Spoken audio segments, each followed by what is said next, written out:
Hello, everyone. Welcome back to the Trauma Informed Church Kid podcast. Today and every day, we are reconstructing religion for the hurting with theology that doesn't hurt. This is going to be another one of our How of Hurt episodes. This will be one of two focusing on understanding trauma. Last episode, we talked about defining and categorizing different kinds of trauma. Today, we're going to be discussing in depth its effects and impact on both brains and bodies. Now, the final 3 episodes of our How of Hurt series will be focusing on healing and recovery. First one on brain and body healing and recovery. Second one on soul and spirit healing and recovery. And the last one on how to make a better trauma-informed church. Because that is, after all, why we are here. Today, we will spend an awful lot of time unpacking the way in which the effects of trauma happen on the brain and the body. Some of you might have heard the name of a book called The Body Keeps the Score by Bessel van der Kolk. It is a book that I find to be incredibly helpful in understanding the effects of trauma and the way in which trauma is encoded on the body itself. I do want to spend a second, though, at the beginning and acknowledge some of the limitations and difficulties within this book. For example, in that book, Dr. van der Kolk posits a theory that has since been discredited, that of repressed or recovered memories. Additionally, the book itself is heavy on pathology and light on recovery. Several people have raised concerns, I think legitimate ones, about the transparency and quality of the literature that is cited within that book. Now, having said some of those caveats, I do still generally recommend to people that it is a good primer on understanding how the body itself is affected by trauma. And this is not just something that van der Kolk has seen. There is an incredibly well-established body of literature and evidence that talk about the somatic impact of trauma. That's a word that we will encounter an awful lot. Somatic from the Greek word soma, meaning body. Figures such as Peter Levine, Gabor Mate, Janina Fisher, Susan McConnell, etc., have all talked about the list of the symptoms we discussed in the last episode.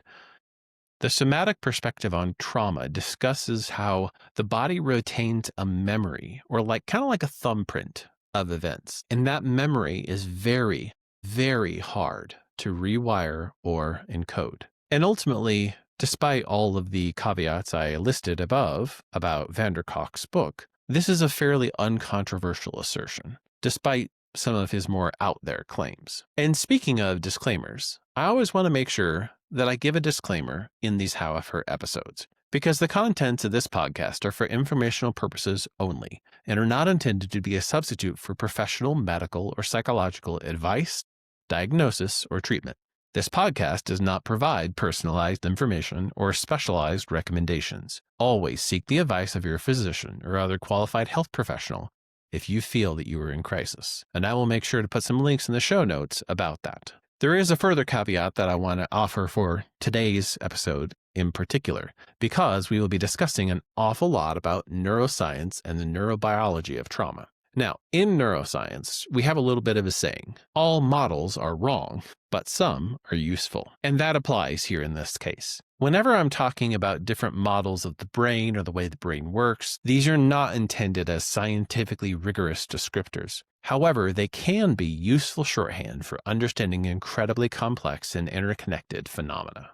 So, with all those caveats and addendums out of the way, let's go ahead and take a look at some fundamental ways of understanding what the brain is and its parts. Roughly speaking, there are 3 regions of the brain. First of all, we have the hindbrain, which is sometimes called the lizard brain. This is responsible for autonomic functions such as breathing, heart rate, blood pressure, sleep, motor control, and sensory integration. In the hindbrain, we find 2 major features: the brain stem and the cerebellum. The brain stem is responsible primarily for all the autonomic functions I listed above. The cerebellum controls posture, coordination, balance. It also is the center of procedural memory, which is something we will talk about in a second. After the hindbrain, we also see the midbrain, which is the smallest region. This one is responsible for processing auditory or visual stimuli. This is where we think of our audio-visual quote-unquote reflexes coming from. All of the instincts we have about where to look, what to listen to, come primarily from this part of the brain. If you ever heard someone talk about their startle reflex, that is controlled by this part of the brain. Now, all of this has been something like 20% of the brain mass. The other 80%-ish consists of the forebrain, where we find the four lobes of the cerebrum: the frontal lobe, the occipital lobe, the parietal lobe, and the temporal lobe. Now, inside those lobes, tucked away on the interior, is a space called the limbic region. This is sometimes referred to as our mammal brain.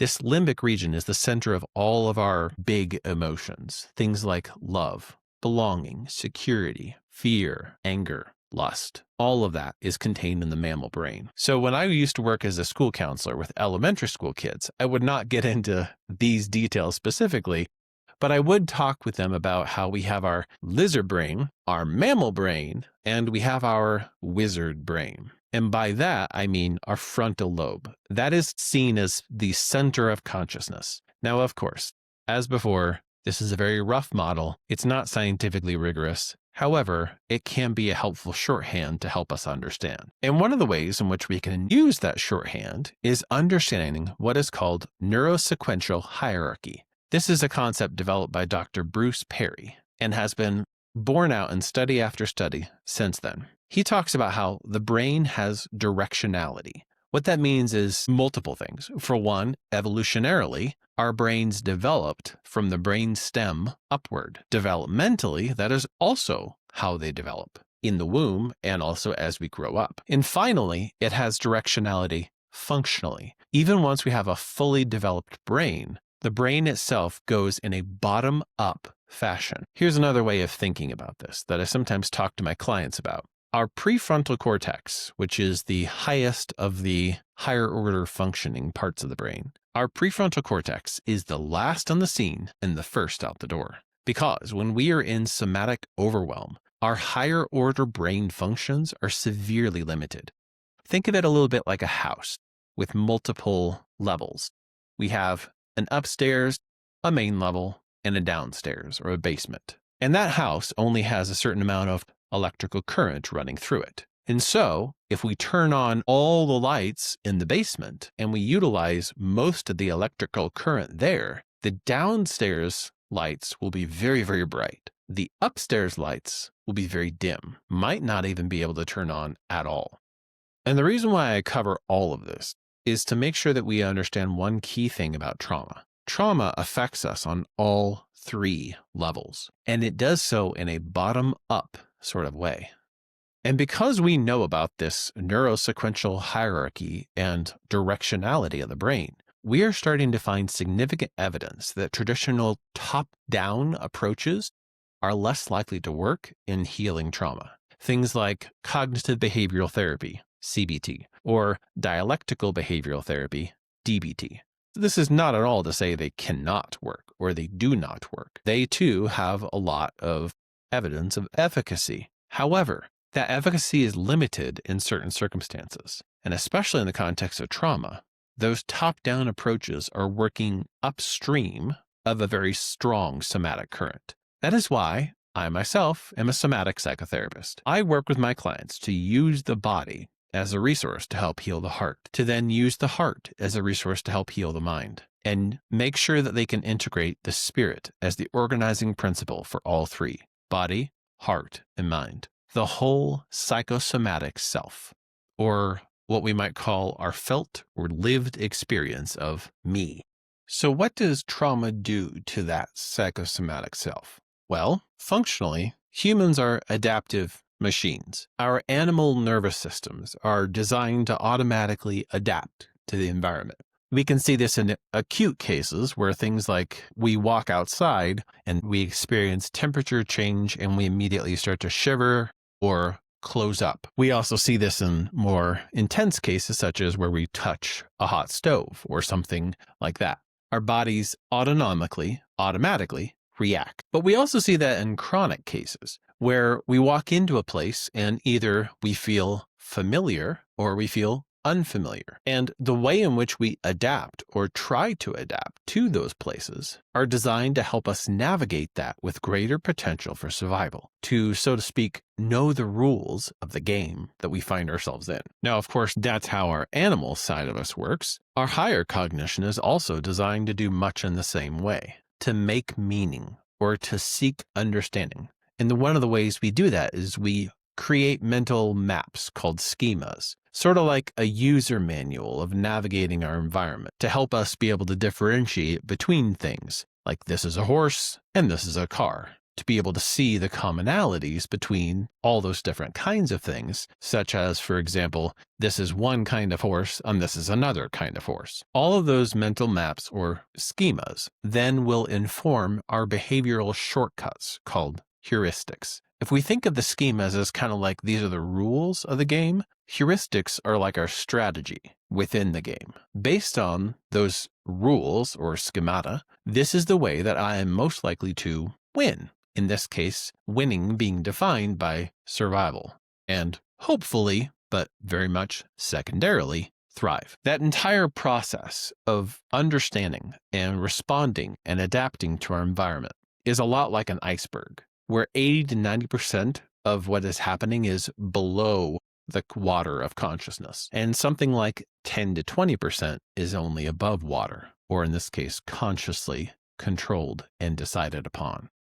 Ultimately, one of the hard truths about humanity that we have to understand is that there is a relatively small amount of cognition we have that is fully conscious and under our direct control. Largely, this happens because all these schemas we've been discussing are developed very early on in life. And now, of course, they continued to be refined throughout the lifespan, but the core schemas remain largely intact, unless some major event occurs to shatter or to upend those schemas and the subsequent heuristics attached to them.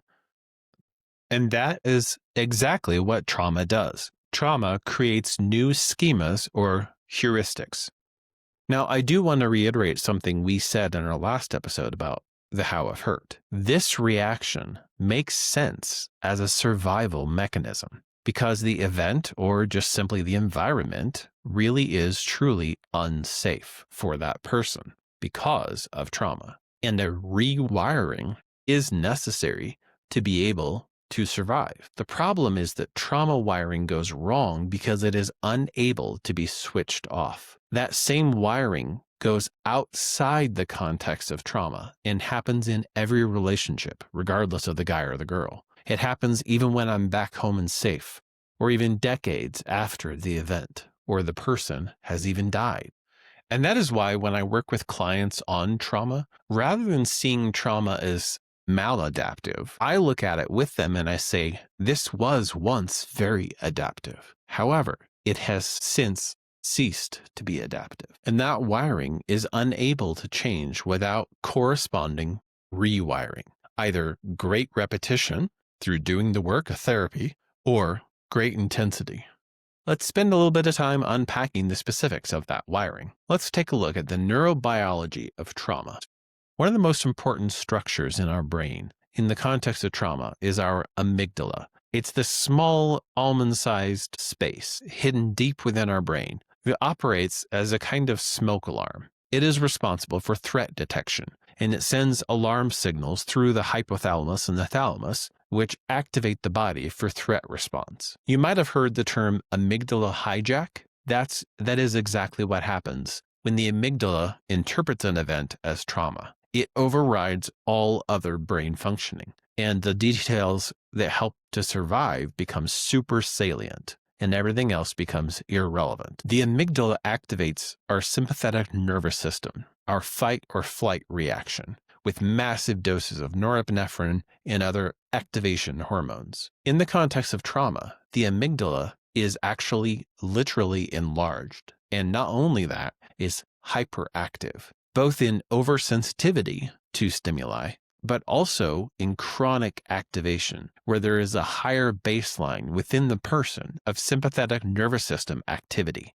We also see the effects of trauma on the HPA axis. HPA stands for hypothalamic, pituitary, and adrenal axis. That network is responsible for finding homeostasis, or equilibrium, between our internal states and our external environment. It is responsible for regulating our reactions to stress. The hypothalamus acts a bit like a crossing guard in our brain. It's a mediator that directs our neural traffic, so to speak, particularly in regard to our autonomic or automatic functions of our body. And trauma disrupts the ability of the HPA axis to maintain homeostasis. It makes it so that the body rarely settles down, either through constant spiking because of perception of ongoing threat through triggers, or through just simple chronic elevation that leads to adrenal overload and hypervigilance. We also see that chronic elevation through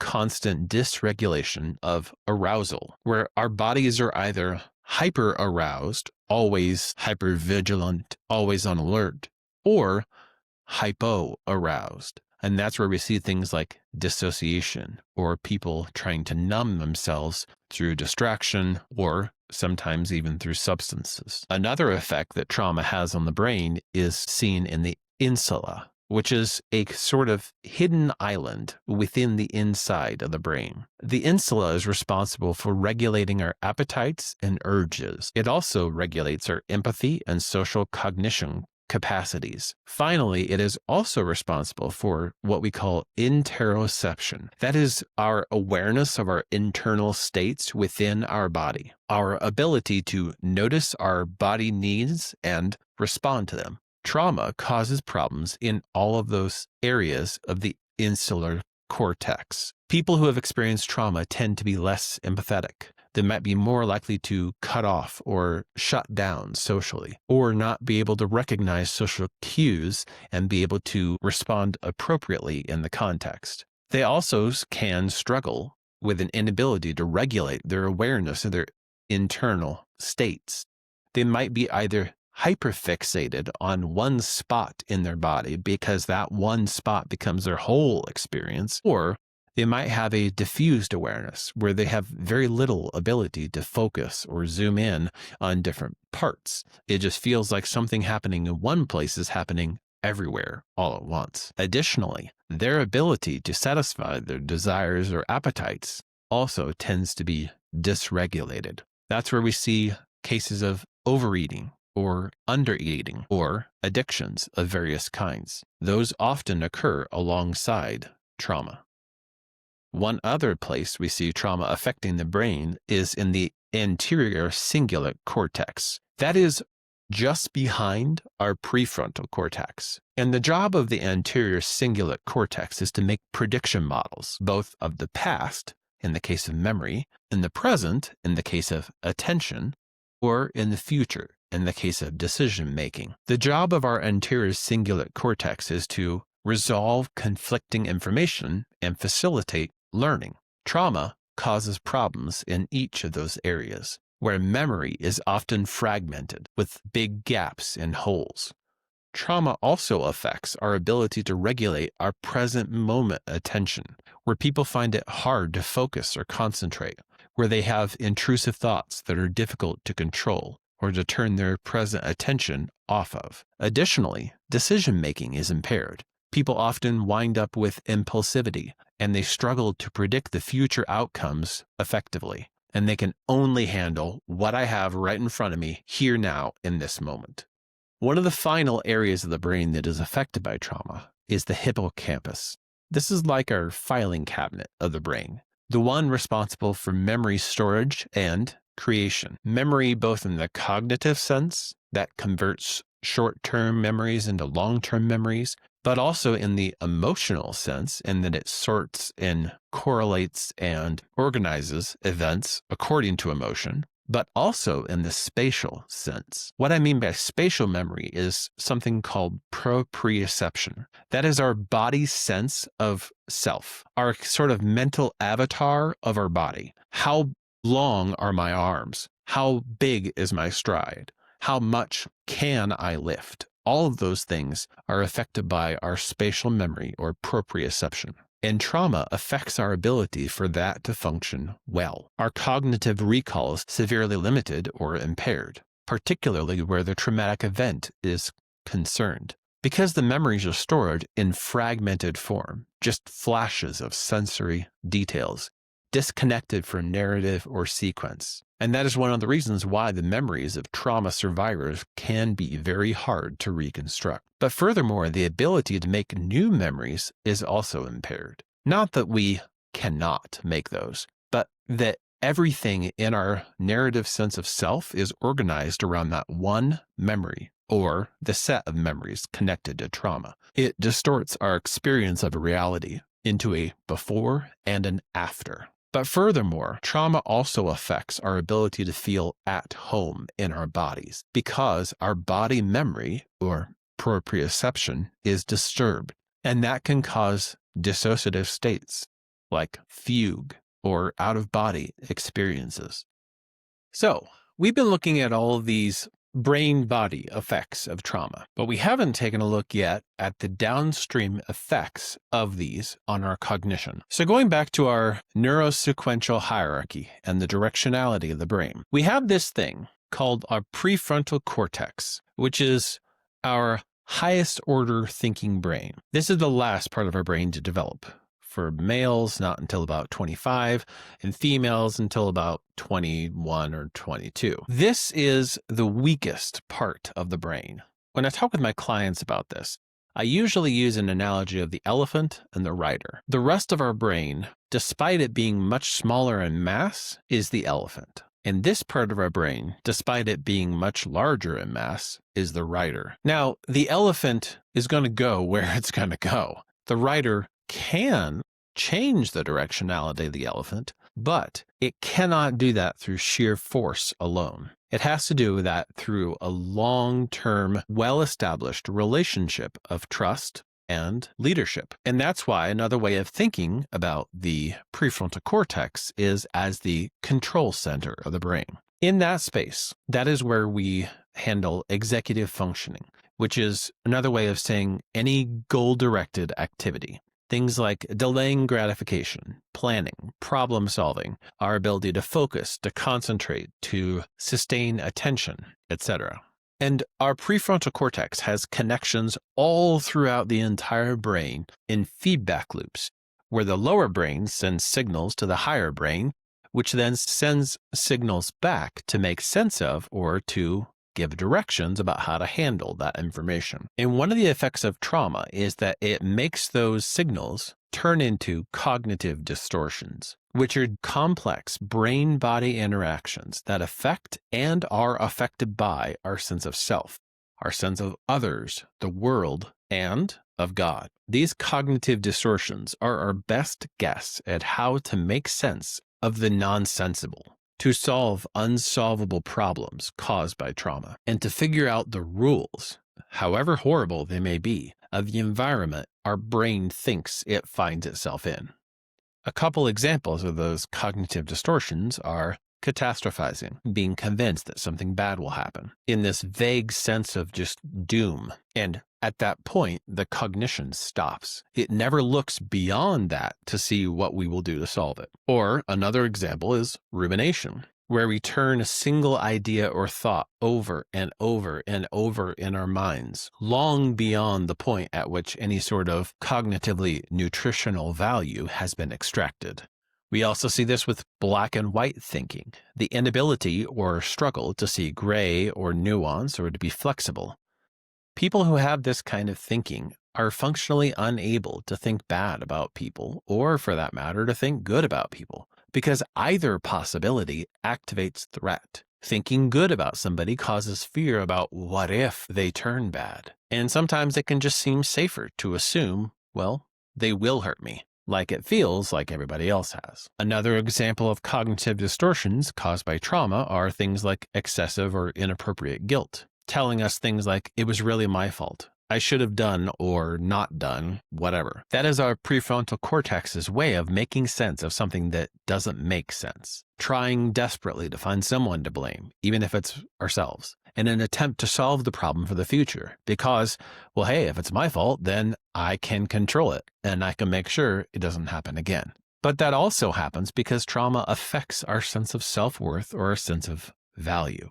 If whatever it was happened to me, I am damaged goods. And if I am not worthwhile, then it must have been my fault. And tied up with this in some cases is idealization, where our cognition tries to make the abuser seem not so bad. It refuses to see them in a negative light because to do so would be too costly. It could be because, well, then I have to face that I married them and exposed my children to them. Or because they're my father and I have to love them. Or because they're my pastor and they did so much good for me once. Or in some cases, we try to rationalize it as a way to hopefully make sense of it, saying things like, well, they had their reasons and this situation forced their hand. Or, well, others had it worse and it wasn't really that bad for me. But along with those cognitive distortions, we also see flashbacks or intrusive thoughts, vivid memories, and unwanted recall of the past events. Now, these are usually not detailed narratives, just powerful sensory impressions that are activated out of context because trauma impairs our ability to perceive context. When that happens, it feels like I'm right back there, or then, or with them. And the body reacts as if it is, despite how long it's been, despite if they are dead or in another state, etc. We might also see intrusive flash forwards, vivid projections of what might or what could happen. For people who have experienced trauma, this is not just simply thinking about bad things. This is about them, so to speak, pre-living them as if they have happened. They feel real, and our body reacts as if they are real, which again is our prefrontal cortex's best guess attempt to problem solve for the future, to avoid further trauma to ourselves or to those we love. The problem is, it just winds up paralyzing us with fear. So, what do we do with all this? In the end, I hope the message is really clear. Trauma is not just in your head. It is more than just a mere psychological event with psychological effects, because the brain and body connection is severely disrupted. Structural changes happen to the brain itself. The hippocampus shrinks, the amygdala enlarges, and connections between the regions of the brain are weakened, where the lizard brain acts independently of the wizard brain. We react rather than respond. To put it really bluntly, we act more like instinctive beasts rather than humans. And the reason why is because trauma creates a whole new set of instincts that are focused not on thriving or creating a good life, but on simply survival. And those instincts affect our way of looking at and perceiving and understanding the world, and not just others, but ourselves as well. And also God.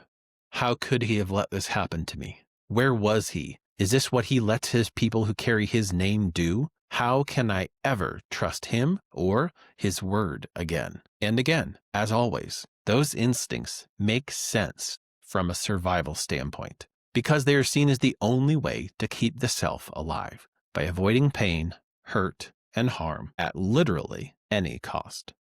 The problem is that we are made for so much more than just survival. Jesus says, I have come that they may have life, and life more abundant. His desire is not just that we live, but that we live well. This is encapsulated by the Hebrew word shalom, which means wholeness or well-being or an overall sense of positive peace. It's also captured by the word righteousness, which we often think of as being about doing the right thing or following the rules. But actually, biblical righteousness is about things being put together in proper order and place, things performing as they were designed to be by a God who made them good. Righteousness is what happens when things that are twisted and bent are put back into the right shape, when things that are sickened and diseased are healed and made right. And ultimately, that is the hope that God offers us in the context of trauma, healing and wholeness, being made right, to bring that shalom and right-usness to the entire world, to then make it right. Like Paul says in Romans 8, quote, for the creation waits with eager longing for the revealing of the sons of God. For the creation was subjected to futility, not willingly, but because of him who subjected it, in hope that the creation itself will be set free from its bondage to corruption and attain the freedom of the glory of the children of God. For we know that the whole creation has been groaning together in the pains of childbirth until now." End quote. Humans were made as the linchpin of creation. When our bodies and brains are set right, creation itself is on the path to being set right. Because the sons of God are the Elohim. That is our destiny. We and all creation wait for that destiny to finally be revealed. Paul goes on to say, quote, "And not only the creation, but we ourselves who have the first fruits of the Spirit, groan inwardly as we await eagerly for adoption as sons, the redemption of our bodies." End quote. That is the hope of healing from trauma, the redemption of our bodies. And redemption refers to the price that is paid to release our bodies from slavery to the powers of death and darkness that rule over them now, slavery to the clutches of the evil one who only wants to steal, kill, and destroy. And redemption requires a ransom, which is simply the cost it takes to release from slavery. Because our bodies and brains being released from slavery to trauma always costs us. But not just that, it costs God himself. It is a price he has already paid, the cost it took to redeem our natures, so that we can then utilize that power in us through his Spirit cooperating with our spirit. It will be hard work, and it will require patience. Like Paul goes on to say, quote, "For in this hope we were saved. Now hope that is seen is not hope. For who hopes for what he sees? But if we hope for what we do not see, we wait for it with patience." End quote. In this season of Advent, we focus on hope. Hope is not just the desperate longing for healing. It is that too. But hope is the inexpressible groaning of our soul. Like Paul says, quote, "Likewise, the Spirit helps us in our weakness, for we do not know what to pray for as we ought. But the Spirit himself intercedes for us with groanings too deep for words. And he who searches hearts knows what is the mind of the Spirit, because the Spirit intercedes for the saints according to the will of God." End quote. That groaning of our soul is when our body and our spirit, our heart and our mind all together are pointed in one direction toward our Creator. It is what we cannot yet see, but is something we pray and long and earnestly desire to see one day. And while we do, we wait with patience. We don't just wait, we also work with patience, because the Spirit helps us. He does not do it for us. We must do the work, and he will empower our work to become a part of our salvation. We have to hold on to God, even in the midst of trauma, and hopefully we never forget that he is holding on to us. The next How of Hurt, we will look at the path of healing and what that work looks like. But for now, in the season of hope during Advent, I just want to leave you with the end of Romans 8. This is the conclusion Paul reaches after talking about everything we've mentioned so far in this summary: the redemption of our bodies, our hope for our destiny as divine beings, and the putting back right of all things, us and all creation. Quote, "What then shall we say to these things? If God is for us, who can be against us? He who did not spare his own Son, but gave him up for us all, how will he not also with him graciously give us all things? Who shall bring any charge against God's chosen ones? It is God who makes them right. Who is to condemn? Christ Jesus is the one who died, more than that, who was raised, who is at the right hand of God, who indeed is interceding for us. Who shall separate us from the love of Christ? Shall tribulation, or distress, or persecution, or famine, or nakedness, or danger, or sword? No, in all these things we are more than conquerors through him who loved us. For I am sure that neither death, nor life, nor angels, nor rulers, nor things present, nor things to come, nor powers, nor height, nor depth, nor anything else in all creation will be able to separate us from the love of God in Christ Jesus our Lord." End quote.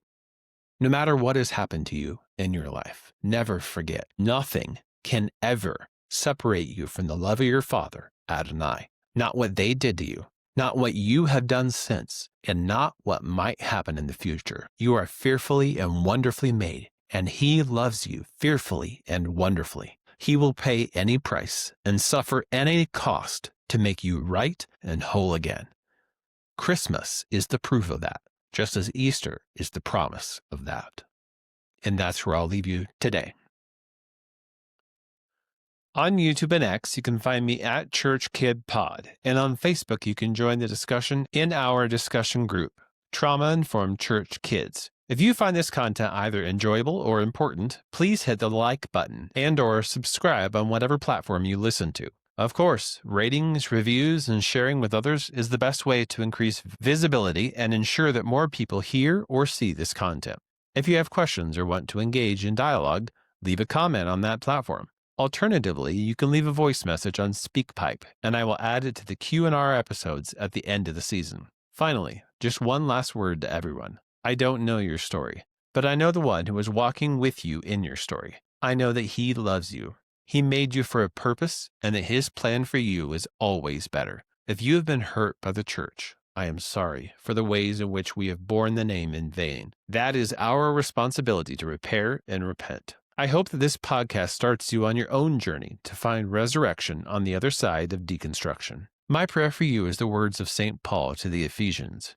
I ask God that you may know the love of Christ, which is more than we can ever know. I ask that you may be filled with everything that God has. See you next time.